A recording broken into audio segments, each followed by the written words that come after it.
Chapter 1. Training the Will. The education of the will is the object of our existence, says Emerson. Nor is this putting it too strongly if we take into account the human will in its relations to the divine. This accords with the saying of J. Stuart Mill that a character is a completely fashioned will. In respect to mere mundane relations, the development and discipline of one's willpower is of supreme moment in relation to success in life. No man can ever estimate the power of will. It is a part of the divine nature, all of a piece with the power of creation. We speak of God's fiat. Fiat lux, let light be. Man has his fiat. The achievements of history have been the choices, the determinations, the creations of the human will. It was the will, quiet or pugnacious, gentle or grim, of men like Wilberforce and Garrison, Goodyear and Cyrus Field, Bismarck and Grant, that made them indomitable. They simply would do what they planned. Such men can no more be stopped than the sun can be, or the tide. Most men fail, not through lack of education or agreeable personal qualities, but from lack of dogged determination, from lack of dauntless will. It is impossible, says Sharman, quote, to look into the conditions under which the battle of life is being fought, without perceiving how much really depends upon the extent to which the willpower is cultivated, strengthened, and made operative in right directions." End quote. Young people need to go into training for it. We live in an age of athletic meets. Those who are determined to have athletic willpower must take for it the kind of exercise they need. This is well illustrated by a report I have seen of the long race from Marathon in the recent Olympian Games, which was won by the young Greek peasant Sotirios Louas. A struggle in the race of life. There had been no great parade about the training of this champion runner. From his work at the plough, he quietly betook himself to the task of making Greece victorious before the assembled strangers from every land. He was known to be a good runner, and without fuss or bustle he entered himself as a competitor. But it was not his speed alone, outdistancing every rival, that made the young Greek stand out from among his fellows that day. When he left his cottage home at Amarousi, his father said to him, "Sotiri, you must only return a victor." The light of a firm resolve shone in the young man's eye. The old father was sure that his boy would win, and so he made his way to the station, there to wait till Sotiri should come in ahead of all the rest. No one knew the old man and his 3 daughters as they elbowed their way through the crowd. When at last the excitement of the assembled multitude told that the critical moment had arrived, that the racers were nearing the goal, the old father looked up through eyes that were a little dim, as he realized that truly Sotiri was leading the way. He was returning a victor. How the crowd surged about the young peasant when the race was fairly won. Wild with excitement, they knew not how to shower upon him sufficient praise. Ladies overwhelmed him with flowers and rings, some even gave him their watches, and one American lady bestowed upon him her jeweled smelling bottle. The princes embraced him, and the king himself saluted him in military fashion. But the young Sotirios was seeking for other praise than theirs. Past the ranks of royalty and fair maidenhood, past the outstretched hands of his own countrymen, past the applauding crowd of foreigners, his gaze wandered till it fell upon an old man, trembling with eagerness, who resolutely pushed his way through the excited, satisfied throng. Then the young face lighted, and as old Louas advanced to the innermost circle with arms outstretched to embrace his boy, the young victor said simply, "You see, father, I have obeyed." Mental discipline. The athlete trains for his race, and the mind must be put into training if one will win life's race. It is, says Professor Matthews, quote, only by continued, strenuous efforts, repeated again and again, day after day, week after week, and month after month, that the ability can be acquired to fasten the mind to one subject, however abstract or knotty, to the exclusion of everything else. The process of obtaining this self-mastery, this complete command of one's mental powers, is a gradual one, its length varying with the mental constitution of each person, but its acquisition is worth infinitely more than the utmost labour it ever costs." End quote. Perhaps the most valuable result of all education, it was said by Professor Huxley, quote, is the ability to make yourself do the thing you have to do when it ought to be done, whether you like it or not. It is the first lesson which ought to be learned, and however early a man's training begins, it is probably the last lesson which he learns thoroughly. End quote. Doing things once. When Henry Ward Beecher was asked how it was that he could accomplish so much more than other men, he replied, quote, "I don't do more, but less than other people. They do all their work 3 times over, once in anticipation, once in actuality, once in rumination. I do mine in actuality alone, doing it once instead of 3 times." End quote. This was by the intelligent exercise of Mr. Beecher's willpower in concentrating his mind upon what he was doing at a given moment, and then turning to something else. Anyone who has observed businessmen closely has noticed this characteristic. One of the secrets of a successful life is to be able to hold all of our energies upon one point, to focus all of the scattered rays of the mind upon one place or thing. Centralizing force. The mental reservoir of most people is like a leaky dam which we sometimes see in the country, where the greater part of the water flows out without going over the wheel and doing the work of the mill. The habit of mind-wandering, of worrying about this and that. Quote, "Genius, that power which dazzles mortal eyes, is oft but perseverance in disguise." End quote. Many a man would have been a success had he connected his fragmentary efforts. Spasmodic, disconnected attempts without concentration, uncontrolled by any fixed idea, will never bring success. It is continuity of purpose alone that achieves results. Learning to swim. The way to learn to run is to run. The way to learn to swim is to swim. The way to learn to develop willpower is by the actual exercise of willpower in the business of life. The man that exercises his will, says an English essayist, quote, makes it a stronger and more effective force in proportion to the extent to which such exercise is intelligently and perseveringly maintained. End quote. The forth-putting of willpower is a means of strengthening willpower. The will becomes strong by exercise. To stick to a thing till you are master is a test of intellectual discipline and power. Dr. Kyler. It is astonishing, says Dr. Theodore Kyler, quote, how many men lack this power of holding on until they reach the goal. They can make a sudden dash, but they lack grit. They are easily discouraged. They get on as long as everything goes smoothly, but when there is friction, they lose heart. They depend on stronger personalities for their spirit and strength. They lack independence or originality. They only dare to do what others do. They do not step boldly from the crowd and act fearlessly. End quote. The big trees.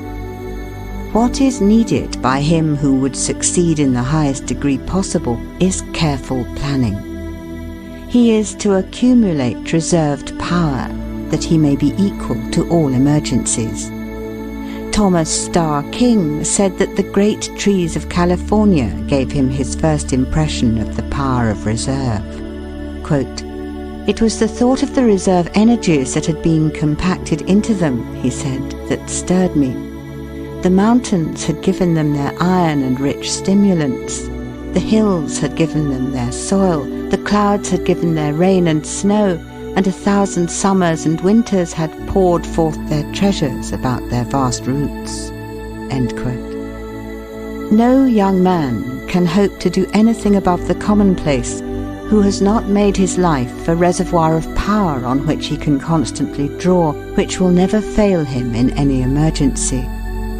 Be sure that you have stored away in your powerhouse the energy, the knowledge that will be equal to the great occasion when it comes.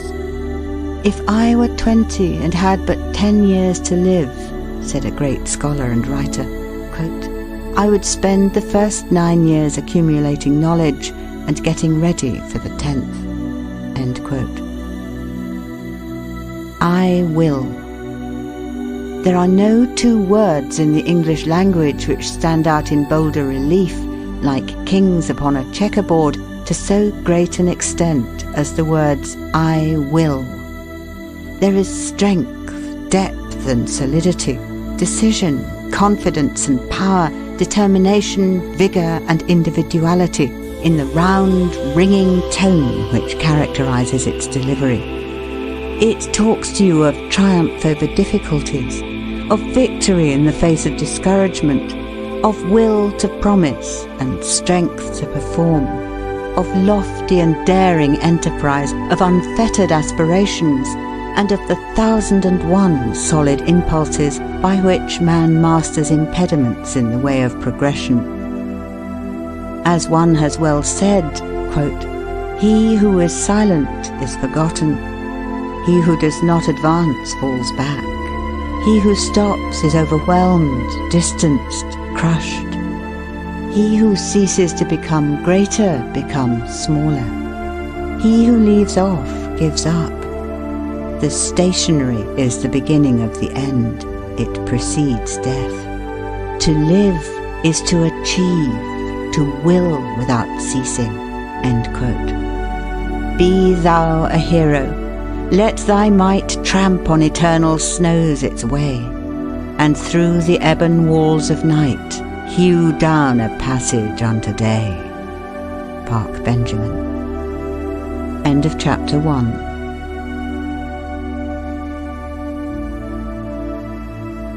The rulers of destiny. There is no chance, no destiny, no fate can circumvent or hinder or control the firm resolve of a determined soul. Gifts count for nothing. Will alone is great. All things give way before it soon or late.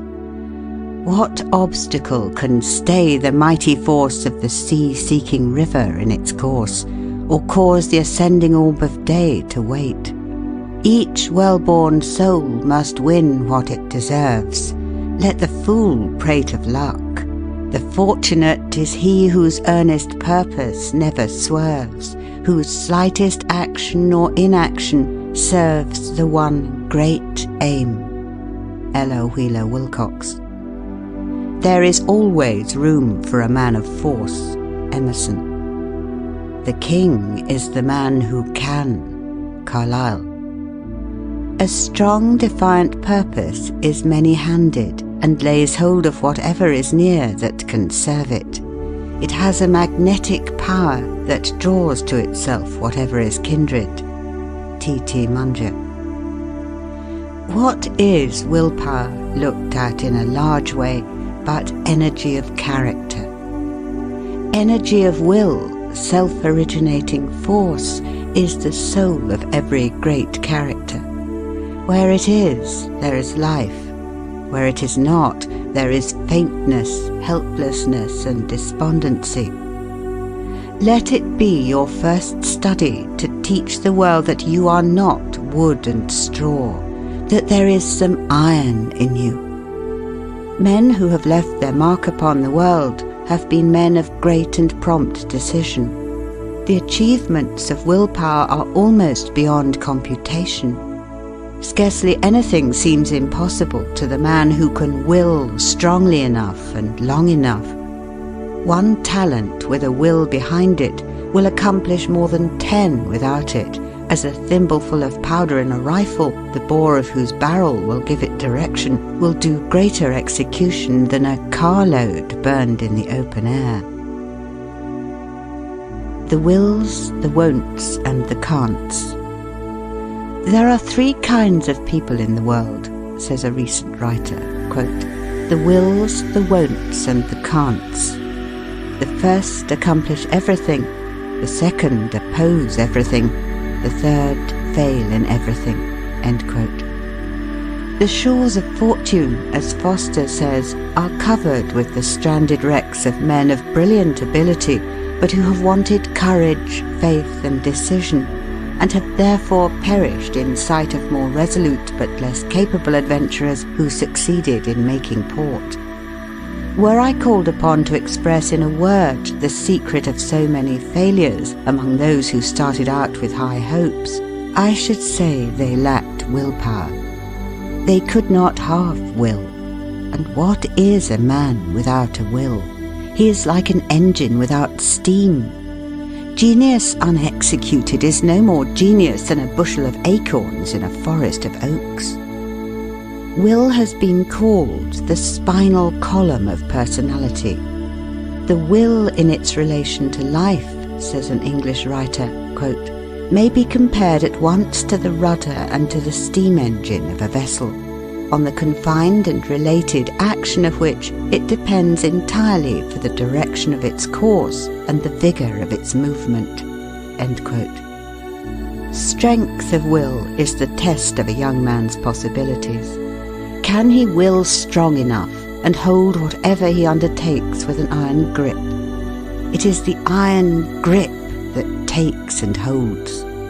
What chance is there in this crowding, pushy, selfish, greedy world where everything is pusher or pushed for a young man with no will, no grip on life? The man who would forge to the front in this competitive age must be a man of prompt and determined decision. A tailor's needle. It is in one of Ben Jonson's old plays, quote, when I once take the humour of a thing, I am like your tailor's needle, I go through with it, end quote. This is not different from Richelieu, who said, quote, when I have once taken a resolution, I go straight to my aim. I overthrow all, I cut down all, end quote. And in business affairs, the counsel of Rothschild is to the same effect, quote, do without fail that which you determine to do, end quote. Gladstone's children were taught to accomplish to the end whatever they might begin, no matter how insignificant the undertaking might be. What is worse than rashness? It is irresolution that is worse than rashness. He that shoots, says Feltham, quote, may sometimes hit the mark, but he that shoots not at all can never hit it. Irresolution is like an ague. It shakes not this nor that limb, but all the body is at once in a fit, end quote. The man who is forever twisting and turning, backing and filling, hesitating and dawdling, shuffling and parleying, weighing and balancing, splitting hairs over non-essentials, listening to every new motive which presents itself, will never accomplish anything. But the positive man, the decided man, is a power in the world and stands for something. You can measure him and estimate the work that his energy will accomplish. Opportunity is coy, is swift, is gone before the slow, the unobservant, the indolent, or the careless can seize her. Vigilance in watching opportunity, said Phelps, quote, tact and daring in seizing upon opportunity, force and persistence in crowding opportunity to its utmost of possible achievement, these are the martial virtues which must command success." End quote. "The best men," remarked Chapin, quote, "are not those who have waited for chances, but who have taken them, besieged the chance, conquered the chance, and made chance the servitor." End quote. Is it not possible to classify successes and failures by their various degrees of willpower? A man who can resolve vigorously upon a course of action and turns neither to the right nor to the left, though a paradise tempt him, who keeps his eyes upon the goal, whatever distracts him, is sure of success.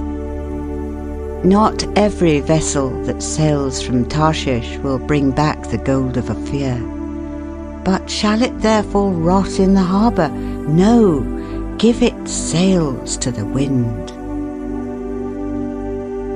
Conscious power. "Conscious power," says Mellers, quote, "exists within the mind of everyone. Sometimes its existence is unrealized, but it is there.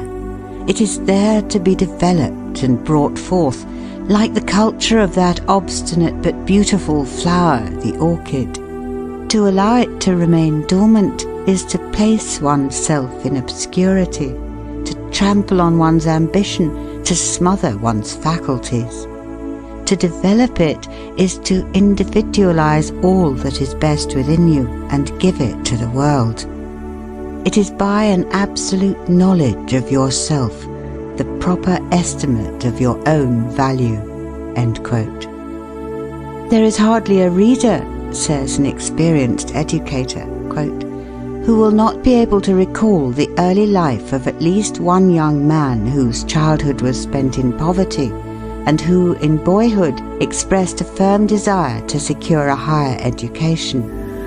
If, a little later, that desire became a declared resolve, soon the avenues opened to that end.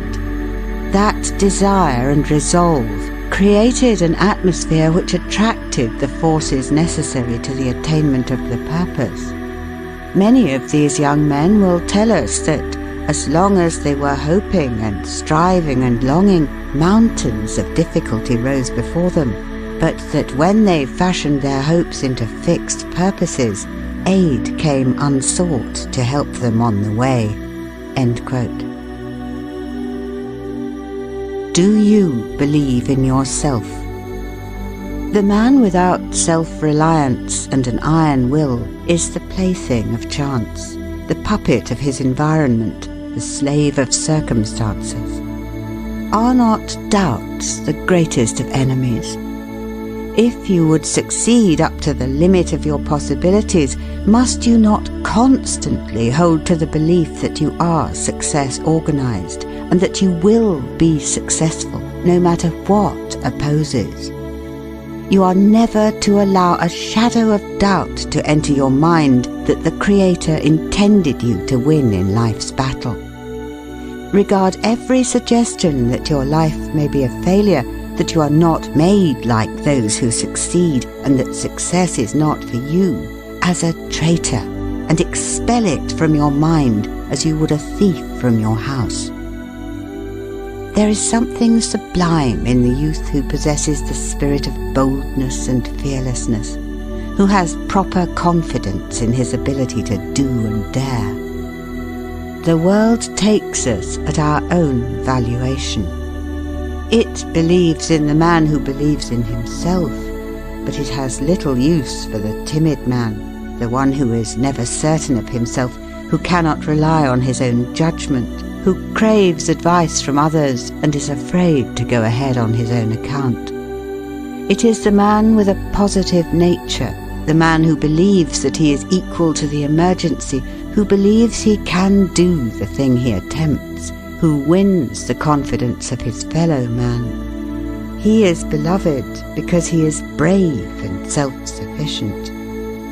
Those who have accomplished great things in the world have been, as a rule, bold, aggressive, and self-confident. They dared to step out from the crowd, and act in an original way.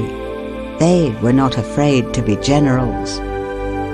There is little room in this crowding, competing age for the timid, vacillating youth. He who would succeed today must not only be brave, but must also dare to take chances. He who waits for certainty never wins. The law of the soul is eternal endeavour that bears the man onward and upward forever. A man can be too confiding in others, but never too confident in himself. Never admit defeat or poverty.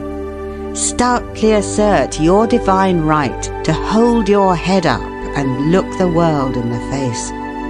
Step bravely to the front, whatever opposes, and the world will make way for you. No one will insist upon your rights while you yourself doubt that you have any. Believe you were made for the place you fill. Put forth your whole energies. Be awake. Electrify yourself. Go forth to the task. A young man once said to his employer, quote, "Don't give me an easy job. I want to handle heavy boxes, shoulder great loads. I would like to lift a big mountain and throw it into the sea." End quote. And he stretched out two brawny arms while his honest eyes danced and his whole being glowed with conscious strength. The world in its heart admires the stern, determined doer. The world turns aside to let any man pass who knows whither he is going. It is wonderful how even the apparent casualties of life seem to bow to a spirit that will not bow to them, and yield to assist a design after having in vain attempted to frustrate it. The man who succeeds, says Prentice Mulford, quote, "must always in mind or imagination live, move, think and act as if he gained that success, or he never will gain it." End quote. "We go forth," said Emerson, quote, "austere, dedicated, believing in the iron links of destiny, and will not turn on our heels to save our lives. A book, a bust, or only the sound of a name shoots a spark through the nerves, and we suddenly believe in will. We cannot hear of personal vigour of any kind, great power of performance, without fresh resolution." End quote. End of chapter 2.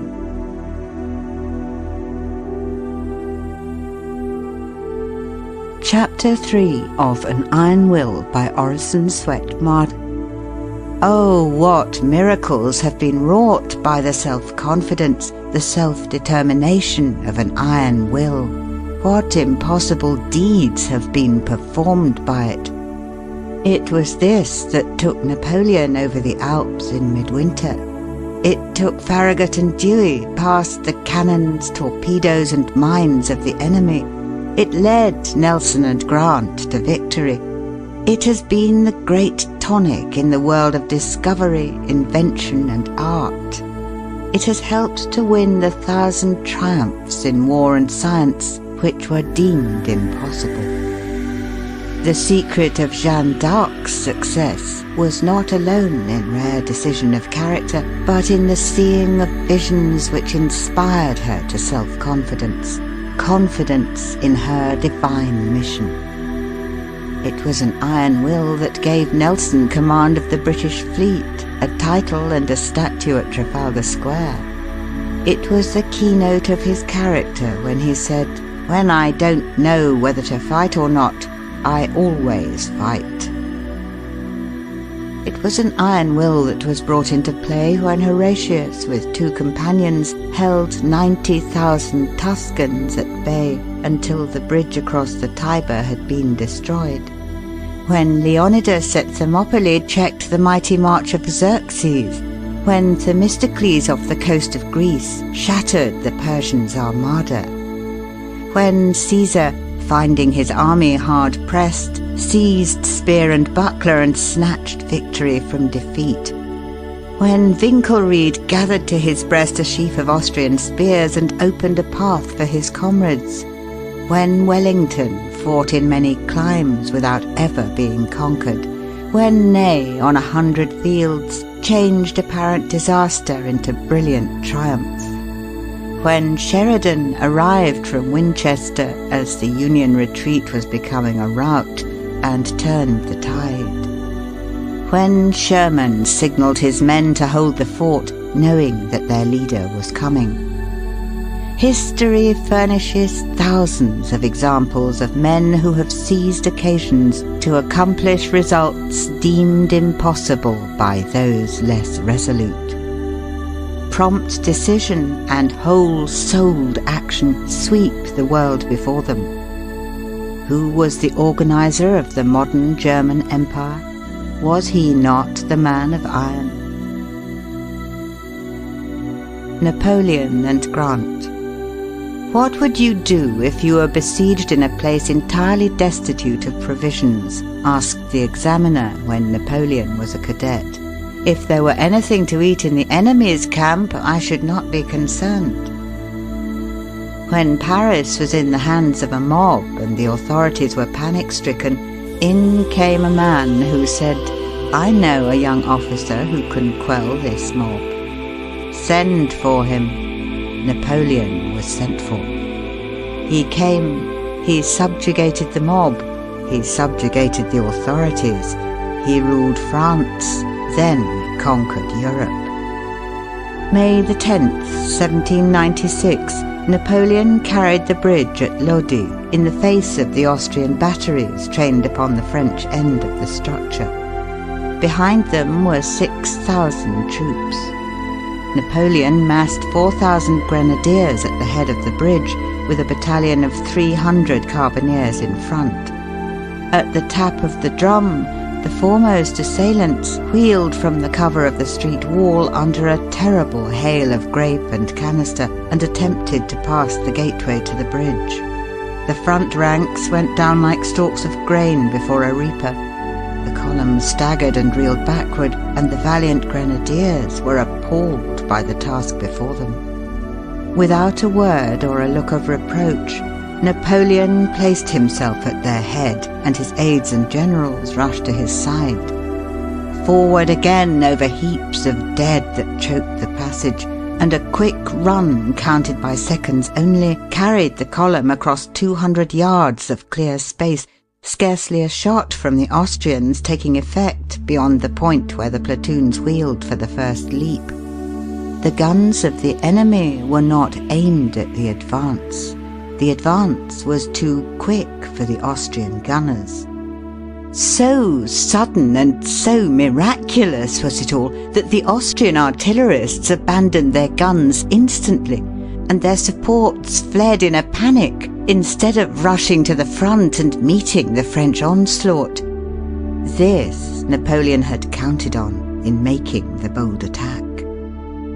What was Napoleon but the thunderbolt of war? He once journeyed from Spain to Paris at 17 miles an hour in the saddle. "Is it possible to cross the path?" asked Napoleon of the engineers who had been sent to explore the dreaded pass of St. Bernard. "Perhaps," was the hesitating reply. "It is within the limits of possibility." "Forward, then." Yet Ulysses S. Grant, a young man unknown to fame, with neither money nor influence, with no patrons or friends, in 6 years fought more battles, gained more victories, captured more prisoners, took more spoils, commanded more men than Napoleon did in 20 years.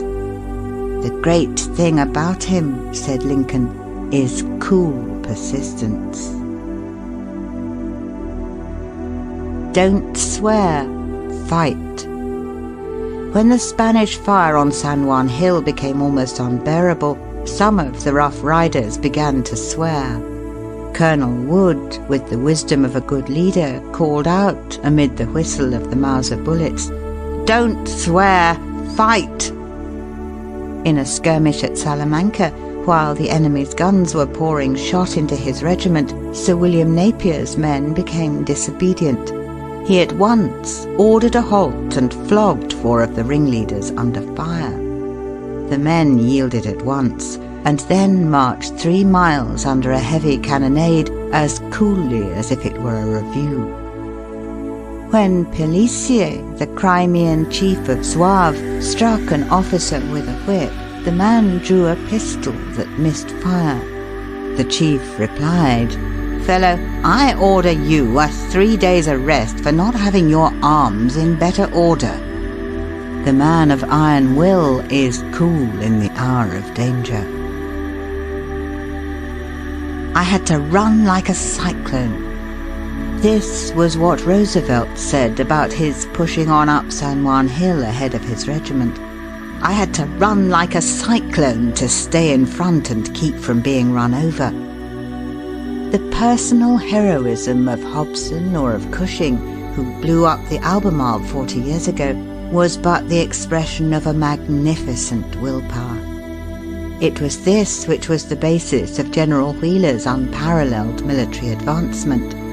A second lieutenant at 23, a colonel at 24, a brigadier general at 25, a major general at 26, a corps commander at 27, and a lieutenant general at 28.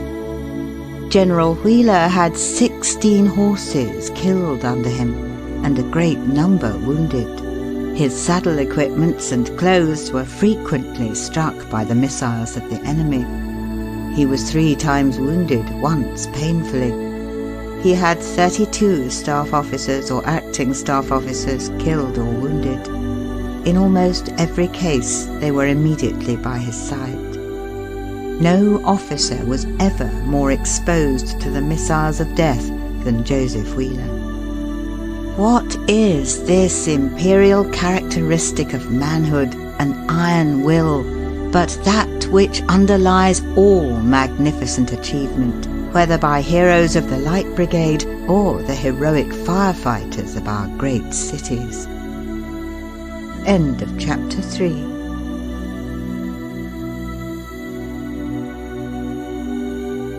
Chapter 4 of An Iron Will by Orison Swett Marden.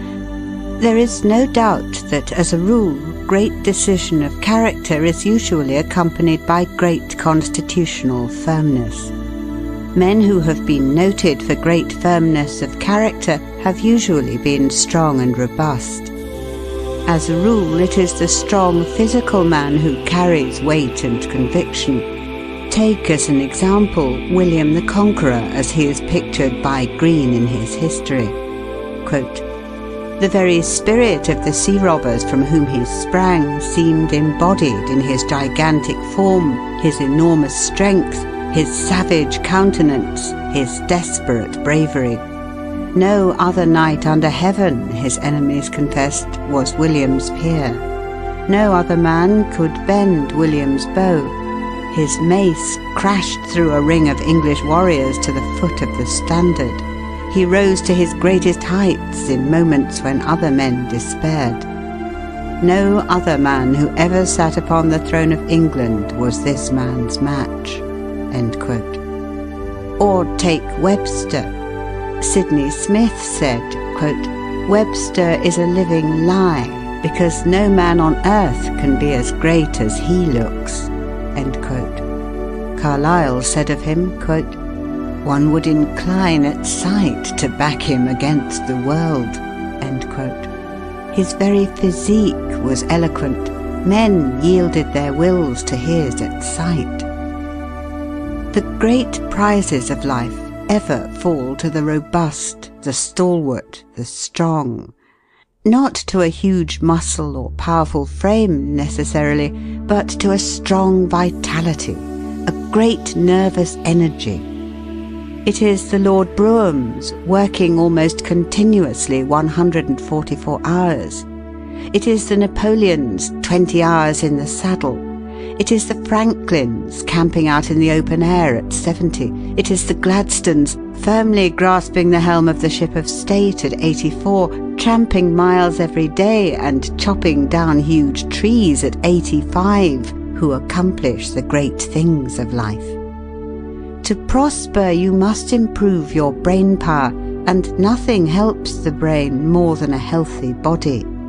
The race of today is only to be won by those who will study to keep their bodies in such good condition that their minds are able and ready to sustain that high pressure on memory and mind which our present fierce competition engenders. It is health rather than strength that is now wanted. Health is essentially the requirement of our time to enable us to succeed in life. In all modern occupations, from the nursery to the school, from the school to the shop or world beyond, the brain and nerve strain go on, continuous, augmenting and intensifying. As a rule, physical vigour is the condition of a great career. Stonewall Jackson, early in life, determined to conquer every weakness he had, physical, mental and moral. He held all of his powers with a firm hand. To his great self-discipline and self-mastery he owed his success. So determined was he to harden himself to the weather that he could not be induced to wear an overcoat in winter. "I will not give in to the cold," he said. For a year, on account of dyspepsia, he lived on buttermilk and stale bread, and wore a wet shirt next his body because his doctor advised it, although everybody else ridiculed the idea. This was while he was professor at the Virginia Military Institute. His doctor advised him to retire at 9 o'clock, and no matter where he was or who was present, he always sought his bed on the minute. He adhered rigidly through life to this stern system of discipline. Such self-training, such self-conquest gives one great power over others. It is equal to genius itself. "I can do nothing," said Grant, "without 9 hours' sleep." What else is so grand as to stand on life's threshold, fresh, young, hopeful, with a consciousness of power equal to any emergency, a master of the situation? The glory of a young man is his strength. Our great need of the world today is for men and women who are good animals. To endure the strain of our concentrated civilization, the coming man and woman must have an excess of animal spirits. They must have a robustness of health. Mere absence of disease is not health. It is the overflowing fountain, not the one half full, that gives life and beauty to the valley below. Only he is healthy who exults in mere animal existence, whose very life is a luxury, who feels a bounding pulse throughout his body, who feels life in every limb, as dogs do when scouring over the field, or as boys do when gliding over fields of ice. 2. Yet, in spite of all this, in defiance of it, we know that an iron will is often triumphant in the contest with physical infirmity. Quote, "Brave spirits are a balsam to themselves.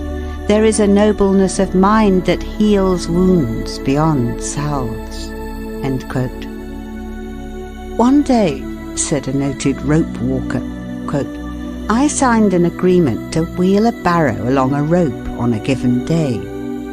A day or two before, I was seized with lumbago.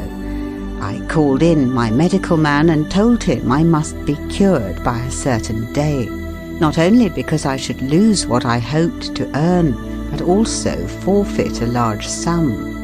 I got no better, and the doctor forbade my getting up. I told him, 'What do I want with your advice? If you cannot cure me, of what good is your advice?'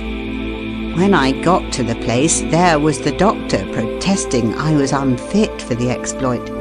I went on, though I felt like a frog with my back. I got ready my pole and my barrow, took hold of the handles, and wheeled it along the rope as well as I ever did.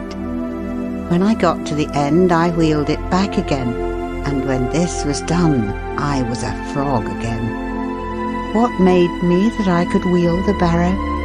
It was my reserve will." End quote. "What does he know," asks the sage, "who has not suffered?" End quote. Did not Schiller produce his greatest tragedies in the midst of physical suffering almost amounting to torture? Handel was never greater than when, warned by palsy of the approach of death and struggling with distress and suffering, he sat down to compose the great works which have made his name immortal in music. Beethoven was almost totally deaf and burdened with sorrow when he produced his greatest works. Milton, writing "Who best can suffer, best can do," wrote at his best when in feeble health and when poor and blind. Quote, "Yet I argue not against heaven's hand or will, nor bate a jot of heart or hope, but still bear up and steer right onward." End quote. The Reverend William H. Milburn, who lost his sight when a child, studied for the ministry and was ordained before he attained his majority. He has written 6 books, among them a very careful history of the Mississippi Valley. He has long been chaplain of the Lower House of Congress. Blind Fanny Crosby of New York was a teacher of the blind for many years. She has written nearly 3,000 hymns, among which are "Pass Me Not, O Gentle Saviour," "Rescue the Perishing," "Saviour More Than Life to Me," and "Jesus Keep Me Near the Cross." "The truest help we can render one who is afflicted," said Bishop Brooks, quote, "is not to take his burden from him, but to call out his best energy that he may be able to bear." End quote. What a mighty will Darwin had! He was in continual ill health. He was in constant suffering. His patience was marvellous. No one but his wife knew what he endured. For 40 years, says his son, quote, "he never knew one day of health," end quote. Yet during those 40 years, he unremittingly forced himself to do the work from which the mightiest minds and the strongest constitutions would have shrunk. He had a wonderful power of sticking to a subject. He used almost to apologize for his patience, saying that he could not bear to be beaten, as if it were a sign of weakness. Bulwer advises us to refuse to be ill, never to tell people we are ill, never to own it ourselves. Illness is one of those things which a man should resist on principle. Do not dwell upon your ailments, nor study your symptoms. Never allow yourself to be convinced that you are not complete master of yourself. Stoutly affirm your own superiority over bodily ills. We should keep a high ideal of health and harmony constantly before the mind. Is not the mind the natural protector of the body? We cannot believe that the Creator has left the whole human race entirely at the mercy of only about 6 specific drugs which always act with certainty. There is a divine remedy placed within us for many of the ills we suffer. If we only knew how to use this power of will and mind to protect ourselves, many of us would be able to carry youth and cheerfulness with us into the teens of our 2nd century. The mind has undoubted power to preserve and sustain physical youth and beauty, to keep the body strong and healthy, to renew life, and to preserve it from decay many years longer than it does now. The longest lived men and women have, as a rule, been those who have attained great mental and moral development. They have lived in the upper region of a higher life. beyond the reach of much of the jar, the friction and the discords which weaken and shatter most lives. Every physician knows that courageous people with indomitable will are not half as likely to contract contagious diseases as the timid, the vacillating, the irresolute. A thoughtful physician once assured a friend that if an express agent were to visit New Orleans in the yellow fever season, having $40,000 in his care, he would be in little danger of the fever so long as he kept possession of the money. Let him once deliver that into other hands, and the sooner he left the city, the better. Napoleon used to visit the plague hospitals even when the physicians dreaded to go, and actually put his hands upon the plague-stricken patients. He said the man who was not afraid could banish the plague. A willpower like this is a strong tonic to the body. Such a will has taken many men from apparent deathbeds and enabled them to perform wonderful deeds of valor. When told by his physicians that he must die, Douglas Jerrold said, "And leave a family of helpless children? I won't die." He kept his word and lived for years. End of chapter 4.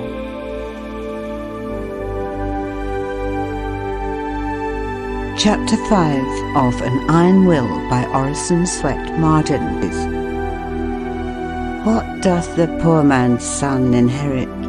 Stout muscles and a sinewy heart, a hardy frame, a hardier spirit. King of two hands, he does his part in every useful toil and art. A heritage, it seems to me, a king might wish to hold in fee. Lo, has not God given every man a capital to start with? Are we not born rich? He is rich who has good health, a sound body, good muscles. He is rich who has a good head, a good disposition, a good heart. He is rich who has 2 good hands with 5 chances on each. Equipped? Every man is equipped as only God could equip him. What a fortune he possesses in the marvelous mechanism of his body and mind. It is individual effort that has achieved everything worth achieving. The fun of the little game. A big Australian, 6 feet 4, James Tyson, died not long since with a property of $25 million, who began life as a farmhand. Tyson cared little for money. He used to say of it, "I shall just leave it behind me when I go. I shall have done with it then, and it will not concern me afterwards." But, he would add with a characteristic semi-exultant snap of the fingers, the money is nothing. It was the little game that was the fun. Being asked what was the little game, he replied with an energy of concentration peculiar to him, "Fighting the desert. That has been my work. I have been fighting the desert all my life, and I have won. I have put water where was no water, and beef where was no beef.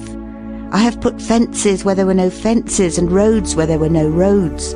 Nothing can undo what I have done, and millions will be happier for it after I am long dead and forgotten." Has not self-help accomplished about all the great things of the world? How many young men falter, faint, and dally with their purpose because they have no capital to start with, and wait for some good luck to give them a lift? But success is the child of drudgery and perseverance. It cannot be coaxed or bribed. Pay the price, and it is yours. A constant struggle, a ceaseless battle to bring success from inhospitable surroundings is the price of all great achievements. Conquerors of fortune. Benjamin Franklin had this tenacity of purpose in a wonderful degree.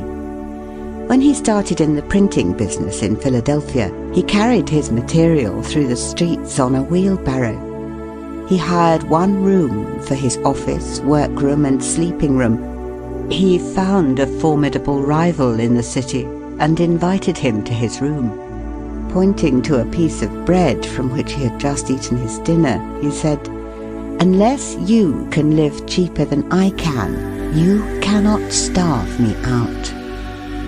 It was so that he proved the wisdom of Edmund Burke, saying that, quote, "He that wrestles with us strengthens our nerves and sharpens our skill.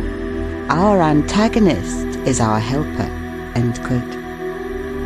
The poor and friendless lad George Peabody, weary, footsore, and hungry, called at a tavern in Concord, New Hampshire, and asked to be allowed to saw wood for lodging and breakfast. Yet he put in work for everything he ever received, and outmatched the poverty of early days. Gideon Lee could not even get shoes to wear in winter when a boy, but he went to work barefoot in the snow. He made a bargain with himself to work 16 hours a day. He fulfilled it to the letter, and when from interruption he lost time, he robbed himself of sleep to make it up. He became a wealthy merchant of New York, mayor of the city, and a member of Congress. Commercial courage. The business affairs of a gentleman named Roos were once in a complicated condition owing to his conflicting interests in various states, and he was thrown into prison. While confined, he wrote on the walls of his cell, quote, "I am 40 years of age this day. When I am 50, I shall be worth $500,000, and by the time I am 60, I shall be worth $1 million." End quote. He lived to accumulate more than $3 million. The ruin which overtakes so many merchants, says Whipple, quote, "is due not so much to their lack of business talent as to their lack of business nerve." End quote. Cyrus W. Field had retired from business with a large fortune when he became possessed with the idea that by means of a cable laid upon the bottom of the Atlantic Ocean, telegraphic communication could be established between Europe and America. He plunged into the undertaking with all the force of his being. It was an incredibly hard contest.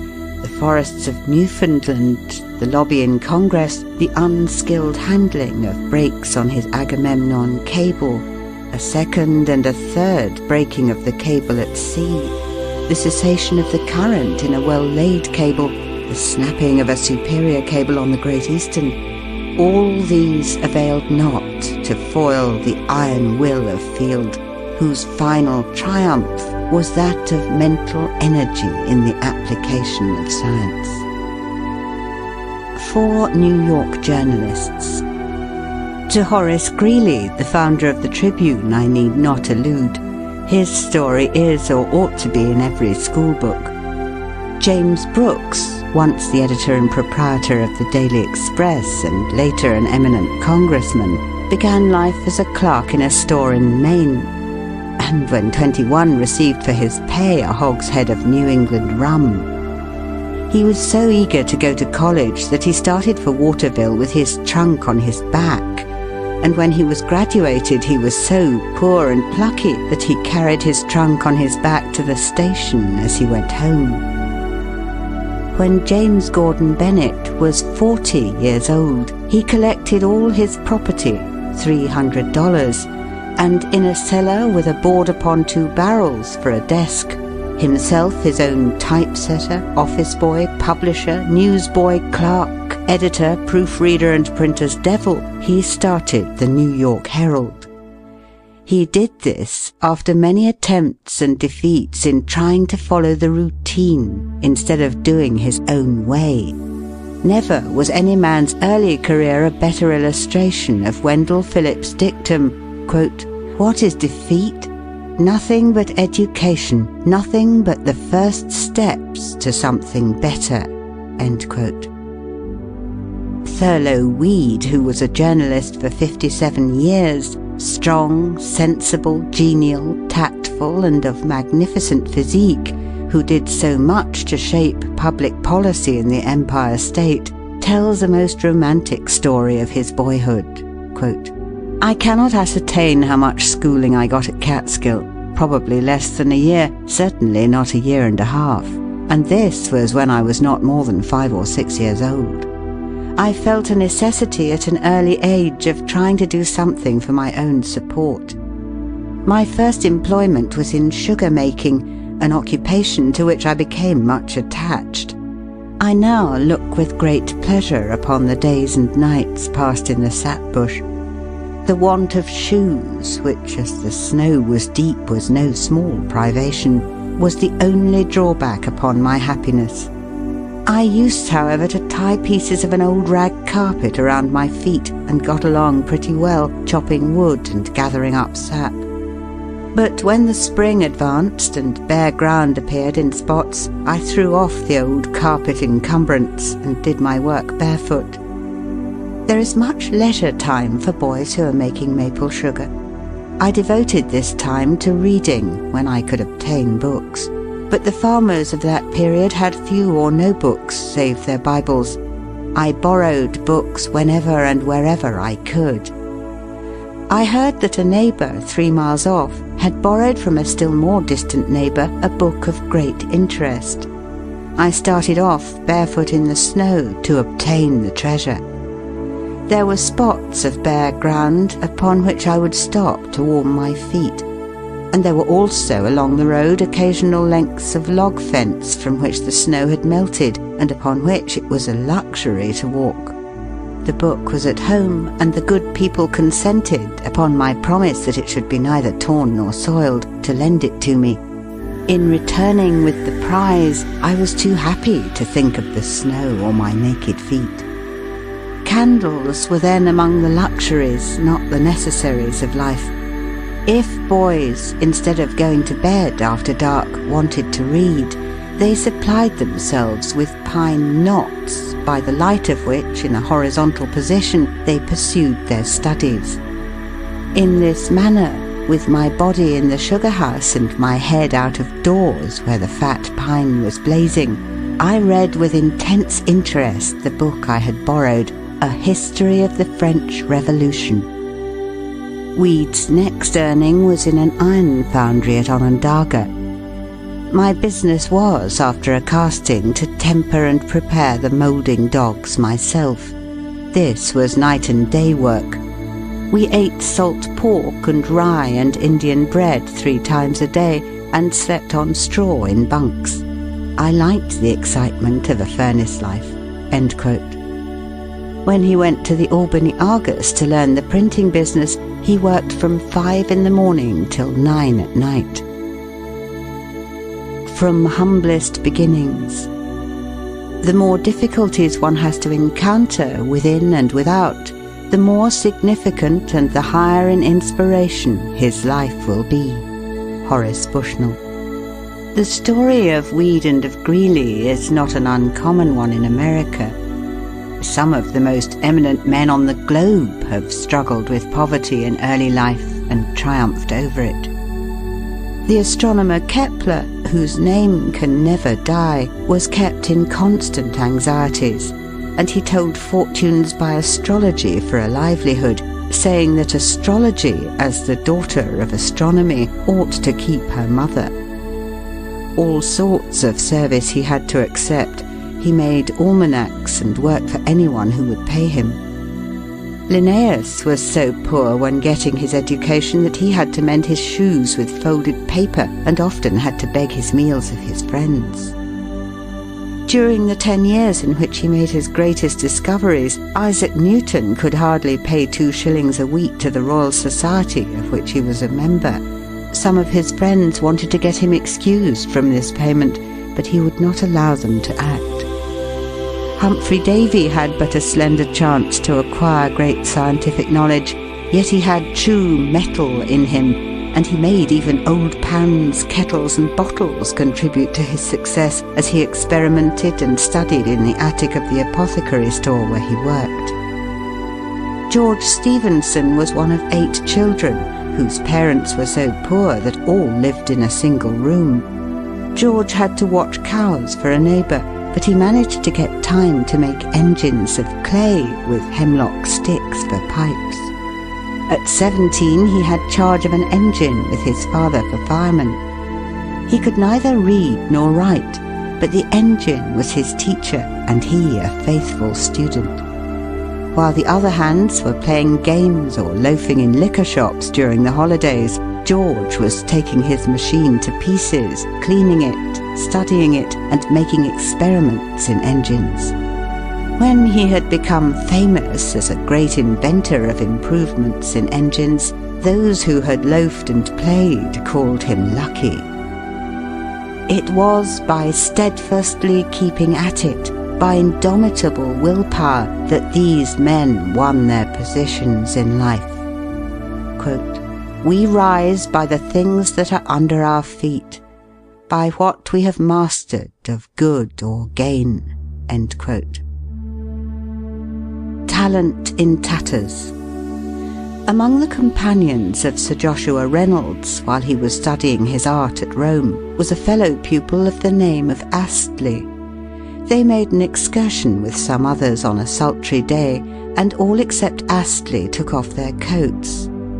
After several taunts, he was persuaded to do the same, and displayed on the back of his waistcoat a foaming waterfall. Distress had compelled him to patch his clothes with one of his own landscapes. James Sharples, the celebrated blacksmith artist of England, was very poor, but he often rose at 3 o'clock to copy books he could not buy. He would walk 18 miles to Manchester and back after a hard day's work to buy a shilling's worth of artists' materials. He would ask for the heaviest work in the blacksmith shop because it took a longer time to heat at the forge, and he could thus have many spare minutes to study the precious book, which he propped up against the chimney. He was a great miser of spare moments, and used every one as though he might never see another. He devoted his leisure hours for 5 years to that wonderful production, The Forge, copies of which are to be seen in many a home. It was by one unwavering aim, carried out by an iron will, that he wrought out his life triumph. "That boy will beat me one day," said an old painter as he watched a little fellow named Michelangelo making drawings of pots and brushes, easel and stool, and other articles in the studio. The barefoot boy did persevere until he had overcome every difficulty and become the greatest master of art the world has known. Although Michelangelo made himself immortal in 3 different occupations, and his fame might well rest upon his Dome of St. Peter as an architect, upon his Moses as a sculptor, or upon his Last Judgment as a painter, yet we find by his correspondence, now in the British Museum, that when he was at work on his colossal bronze statue of Pope Julius II, he was so poor that he could not have his younger brother come to visit him at Bologna because he had but one bed in which he and 3 of his assistants slept together. Yet, quote, "the star of an unconquered will arose in his breast, serene and resolute and still and calm and self-possessed." End quote. Concentrated energy. The struggles and triumphs of those who are bound to win is a never-ending tale. Nor will the procession of enthusiastic workers cease so long as the globe is turning on its axle. Say what we will of genius, specialized in 100 callings, yet the fact remains that no amount of genius has ever availed upon the earth unless enforced by willpower to overcome the obstacles that hedge about everyone who would rise above the circumstances in which he was born, or become greater than his calling. Was not Virgil the son of a porter, Horace of a shopkeeper, Demosthenes of a cutler, Milton of a money scrivener, Shakespeare of a wool stapler, and Cromwell of a brewer? Ben Jonson, when following his trade of a mason, worked on Lincoln's Inn in London with trowel in hand and a book in his pocket. Joseph Hunter was a carpenter in youth, Robert Burns a ploughman, Keats a druggist, Thomas Carlyle and Hugh Miller masons. Dante and Descartes were soldiers. Cardinal Wolsey, Defoe and Kirke White were butchers' sons. Faraday was the son of an ostler, and his teacher, Humphrey Davy, was an apprentice to an apothecary. Kepler was a waiter boy in a German hotel, Bunyan a tinker, Copernicus the son of a Polish baker. They rose by being greater than their callings, as Arkwright rose above mere barbering, Bunyan above tinkering, Wilson above shoemaking, Lincoln above rail-splitting, and Grant above tanning. By being first-class barbers, tinkers, shoemakers, rail-splitters, tanners, they acquired the power which enabled them to become great inventors, authors, statesmen, generals. John Kay, the inventor of the fly shuttle, James Hargreaves, who introduced the spinning jenny, and Samuel Crompton, who originated mule spinning, were all artisans, uneducated and poor, but were endowed with natural faculties which enabled them to make a more enduring impression upon the world than anything that could have been done by the mere power of scholarship or wealth. It cannot be said of any of these great names that their individual courses in life would have been what they were had there been lacking a superb willpower resistless as the tide to bear them upward and onward. Let fortune empty her whole quiver on me. I have a soul that like an ample shield can take in all and verge enough for more. Fate was not mine, nor am I fate's. Souls know no conquerors. Dryden. End of chapter 5.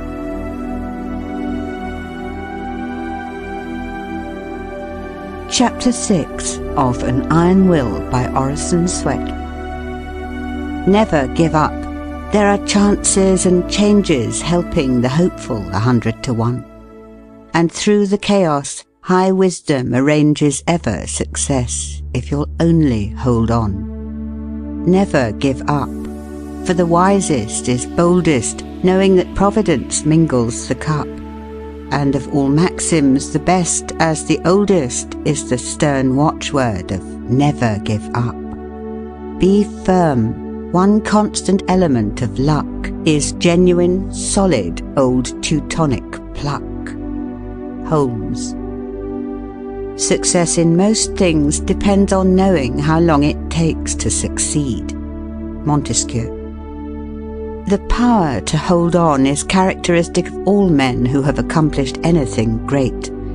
They may lack in some other particular, have many weaknesses or eccentricities, but the quality of persistence is never absent from a successful man. No matter what opposition he meets or what discouragement overtakes him, drudgery cannot disgust him, obstacles cannot discourage him, labour cannot weary him, misfortune, sorrow and reverses cannot harm him. It is not so much brilliancy of intellect or fertility of resource as persistency of effort, constancy of purpose that makes a great man. Those who succeed in life are the men and women who keep everlastingly at it, who do not believe themselves geniuses, but who know that if they ever accomplish anything, they must do it by determined and persistent industry. Audubon, after years of forest life, had 200 of his priceless drawings destroyed by mice. A poignant flame, he relates, pierced my brain like an arrow of fire, and for several weeks I was prostrated with fever. At length, physical and moral strength awoke within me. Again I took my gun, my game bag, my portfolio and my pencils, and plunged once more into the depths of the forests. All are familiar with the misfortune of Carlyle while writing his History of the French Revolution.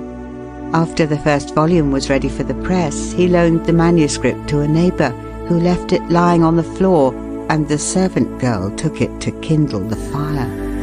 It was a bitter disappointment, but Carlyle was not the man to give up.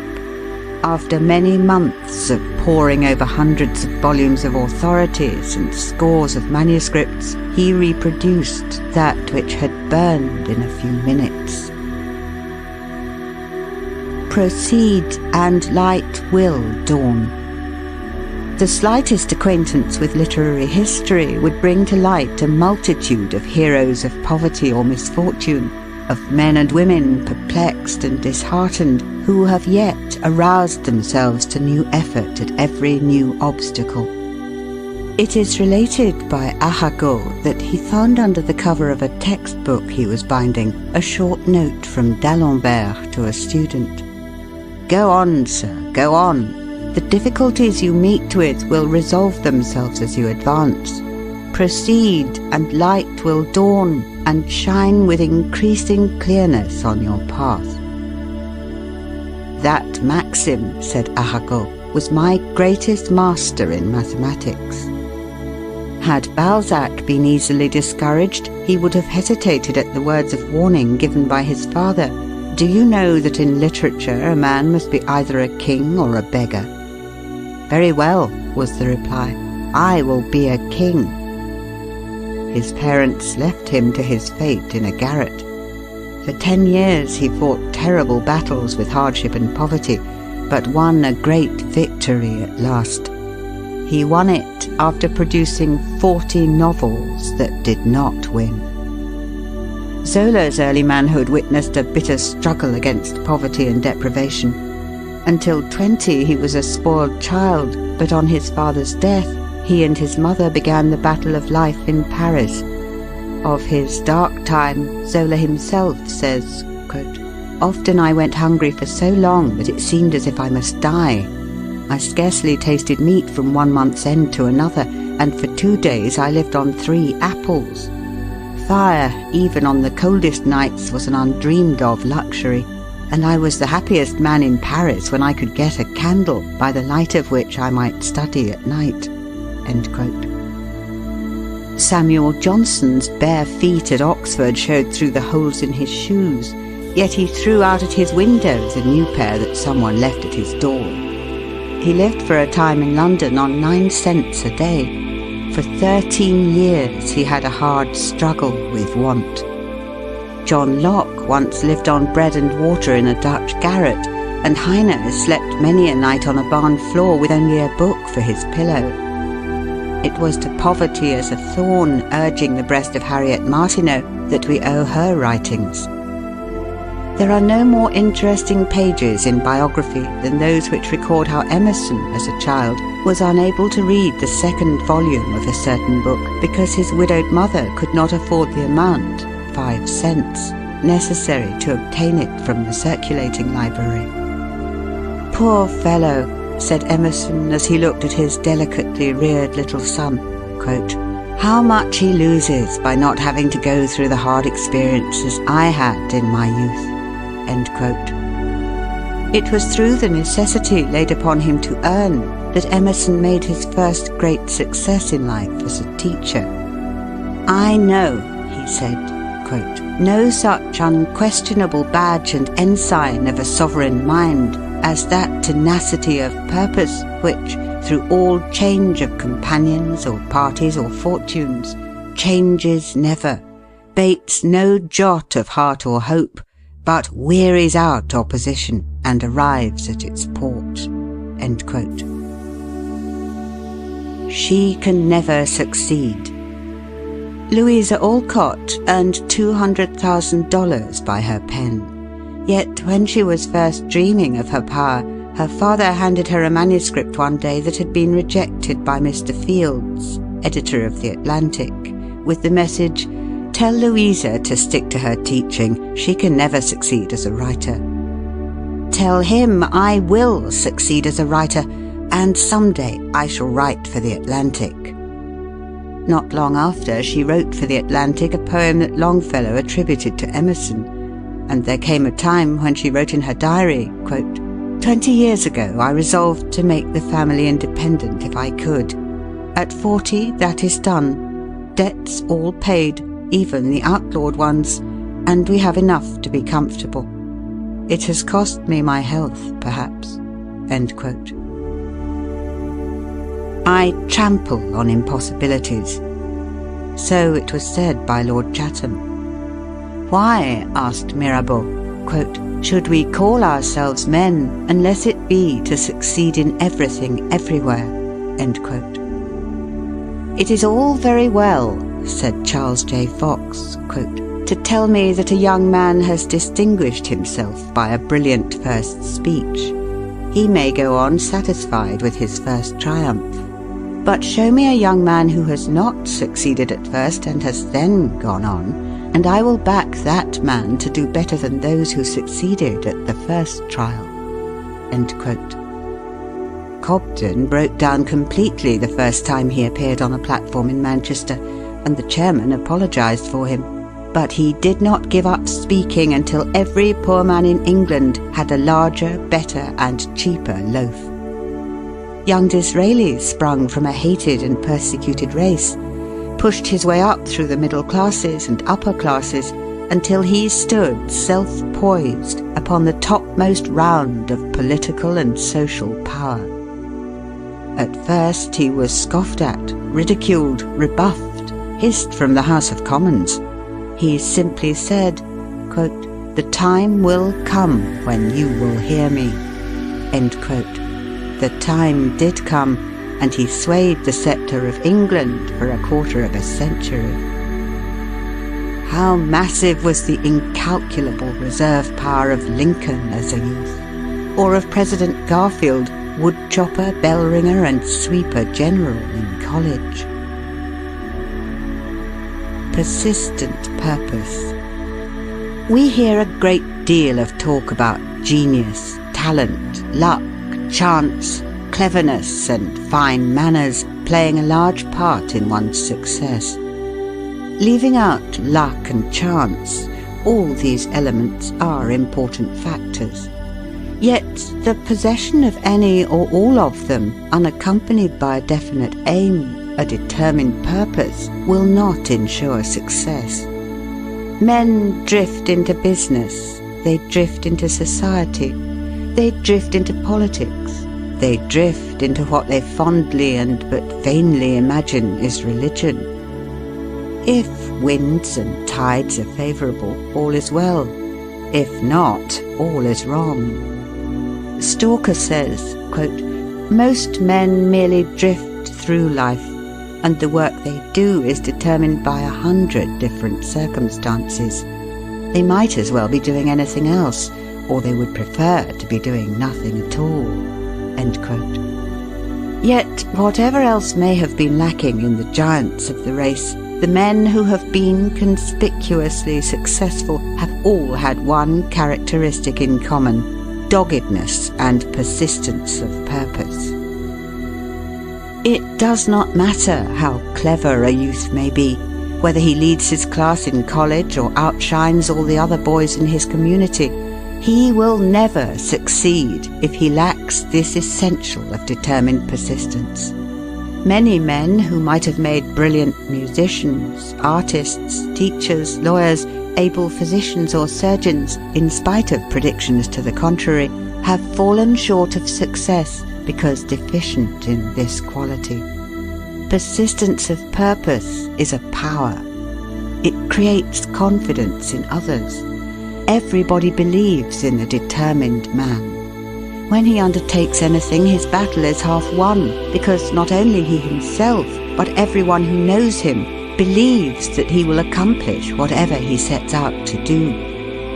People know that it is useless to oppose a man who uses his stumbling blocks as stepping stones, who is not afraid of defeat, who never, in spite of calumny or criticism, shrinks from his task, who never shirks responsibility, who always keeps his compass pointed to the North Star of his purpose, no matter what storms may rage about him. The persistent man never stops to consider whether he is succeeding or not. The only question with him is how to push ahead, to get a little farther along, a little nearer his goal. Whether it lead over mountains, rivers, or morasses, he must reach it. Every other consideration is sacrificed to this one dominant purpose. The success of a dull or average youth and the failure of a brilliant one is a constant surprise in American history. But if the different cases are closely analysed, we shall find that the explanation lies in the staying power of the seemingly dull boy, the ability to stand firm as a rock under all circumstances, to allow nothing to divert him from his purpose. 3 necessary things. 3 things are necessary, said Charles Sumner. Quote, first, backbone. Second, backbone. Third, backbone. End quote. A good chance alone is nothing. Education is nothing without strong and vigorous resolution and stamina to make one accomplish something in the world. An encouraging start is nothing without backbone. A man who cannot stand erect, who wobbles first one way and then the other, who has no opinion of his own or courage to think his own thought, is of very little use in this world. It is grit, it is perseverance, it is moral stamina and courage that govern the world. At the trial of the 7 bishops of the Church of England for refusing to aid the king to overthrow the Protestant faith, it was necessary to watch the officers at the doors, lest they send food to some juryman and aid him to starve the others into an agreement. Nothing was allowed to be sent in but water for the jurymen to wash in, and they were so thirsty they drank it up. At first, 9 were for acquitting and 3 for convicting. 2 of the minority soon gave way. The third, Arnold, was obstinate. He declined to argue. Austin said to him, "Look at me. I am the largest and the strongest of the 12, and before I will find such a petition as this libel, here will I stay till I am no bigger than a tobacco pipe." Arnold yielded at 6 in the morning. Success against odds. Yes, to this thought I hold with firm persistence. The last result of wisdom stamps it true. He only earns his freedom and existence who daily conquers them anew. Goethe. It is interesting to notice how some minds seem almost to create themselves, says Irving, quote, springing up under every disadvantage and working their solitary but irresistible way through 1,000 obstacles. End quote. Opposing circumstances create strength. Opposition gives us greater power of resistance. To overcome one barrier gives us greater ability to overcome the next.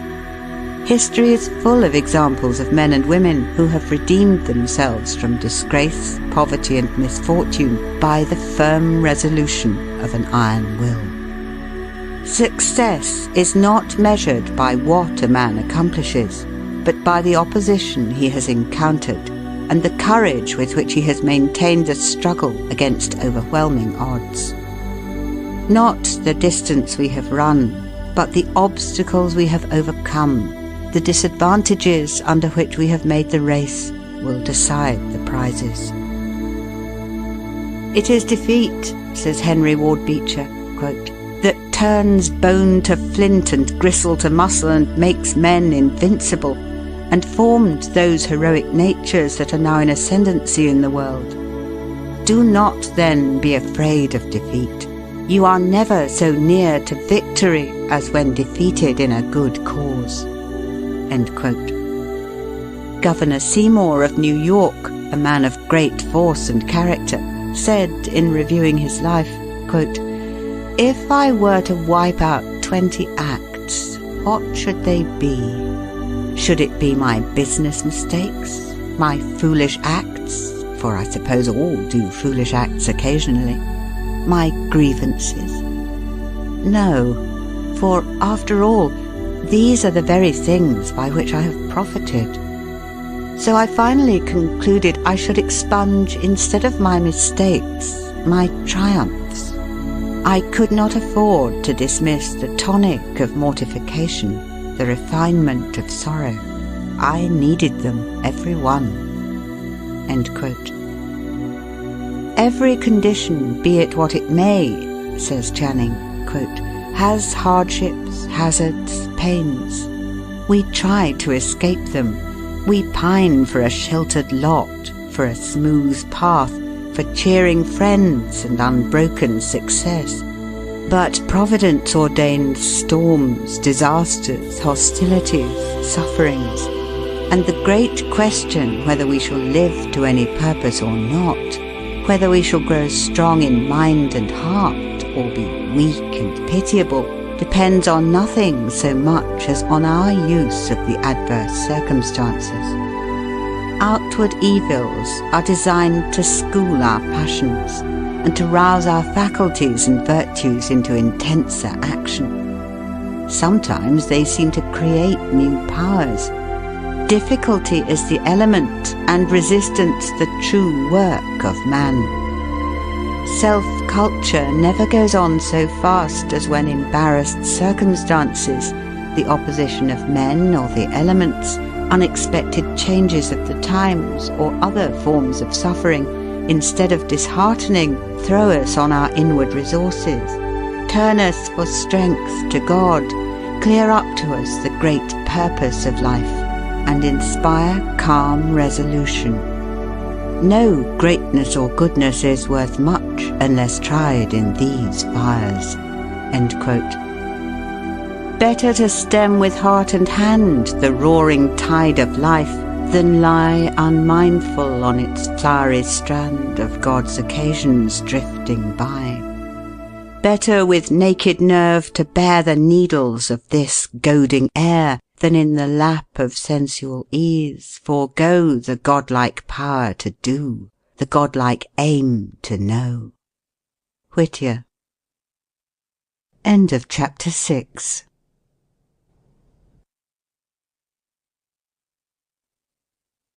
Chapter 7 of An Iron Will by The Degree of O.O. When Moody first visited Ireland, he was introduced by a friend to an Irish merchant who asked at once, "Is he an O.O.?" Out and out. That was what O.O. stood for. Out and out for God. That was what this merchant meant. He indeed is but a wooden man, and a poor stick at that, who is decided in everything else, but who never knows where he is at in all moral relations, being religiously nowhere. The early books of the Hebrews have much to say about the valley of decision and the development of out-and-out moral character. Woefully lacking in a well-balanced willpower is the man who stands side by side with moral evil personified, in hands with it, to serve it willingly as a tool and servant. Morally made in God's image, what is more sane, more wholesome, more fitting for a man than his rising up promptly, decidedly, to make the divine will his own will in all moral action, to take it as the supreme guide to go by. It is the glory of the human will to coincide with the divine will.